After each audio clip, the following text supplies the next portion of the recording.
it chapter by chapter, one bite at a time. So many adventures and mountains we can climb. Take it word for word, line by line, one bite at a time.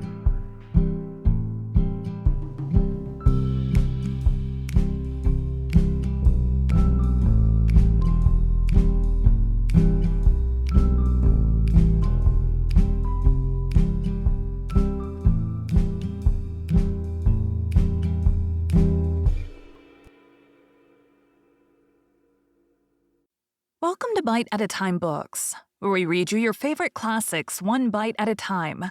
My name is Bree Carlile, and I love to read, and wanted to share my passion with listeners like you. If you want to know what's coming next and vote on upcoming books, sign up for our newsletter at biteatatimebooks.com. You'll also find our new t-shirts in the shop, including podcast shirts and quote shirts from your favorite classic novels. Be sure to follow my show on your favorite podcast platform so you get all the new episodes.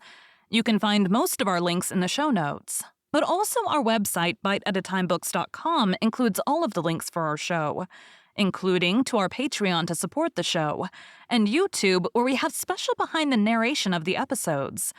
We're part of the Bite at a Time Books Productions Network.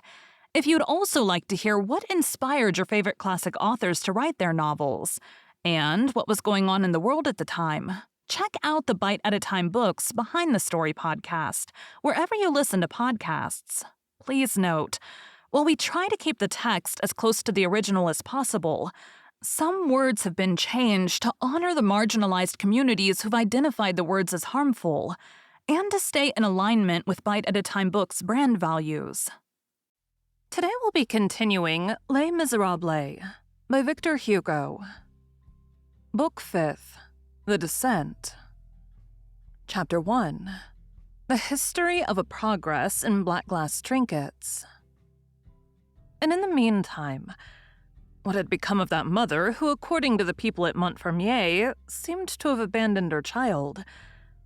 Where was she? What was she doing? After leaving her little Cosette with the Thénardiers, she had continued her journey and had reached M. This, it will be remembered, was in 1818. Fantine had quitted her province 10 years before. M had changed its aspect.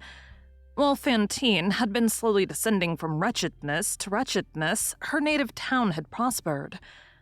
About 2 years previously, one of those industrial facts which are the grand events of small districts had taken place. This detail is important, and we regard it as useful to develop it at length.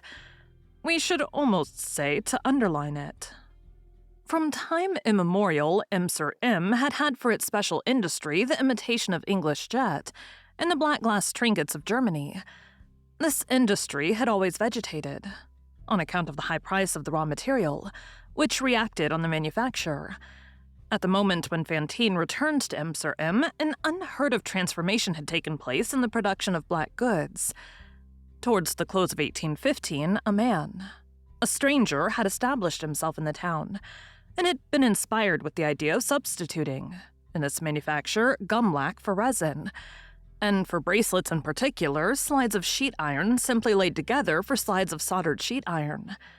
This very small change had effected a revolution. This very small change had, in fact, prodigiously reduced the cost of the raw material, which had rendered it possible in the first place to raise the price of manufacture, a benefit to the country. In the second place, to improve the workmanship, an advantage to the consumer. In the third place, to sell at a lower price while trebling the profit, which was a benefit to the manufacturer. Thus, 3 results ensued from one idea. In less than 3 years, the inventor of this process had become rich, which is good, and it made everyone about him rich, which is better. He was a stranger in the department. Of his origin, nothing was known. Of the beginning of his career, very little.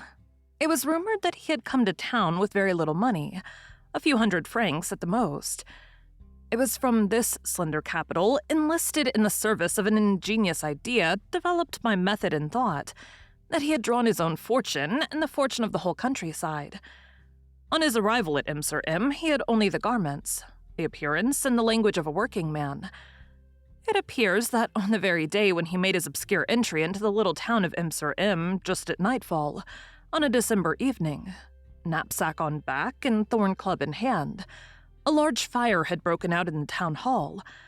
This man had rushed into the flames and saved, at the risk of his own life, 2 children who belonged to the captain of the gendarmerie. This is why they had forgotten to ask him for his passport. Afterwards, they had learned his name. He was called Father Madeline.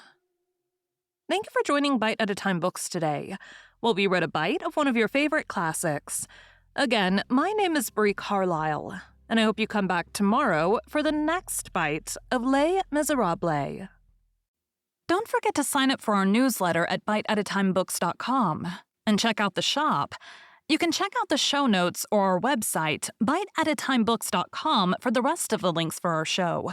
We'd love to hear from you on social media as well.